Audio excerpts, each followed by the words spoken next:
నీతో సమమైన బలమైన వారెవరు లేరే జగమందు నేనెందు వెతకినను.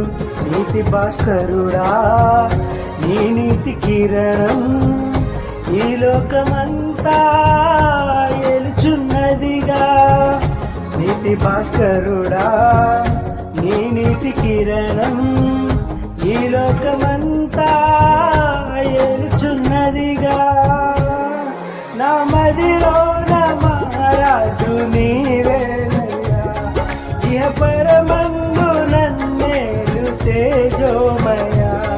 నీ నామం కీర్తించి ఆరాధించును, నీ నామం కీర్తించి ఆరాధించును.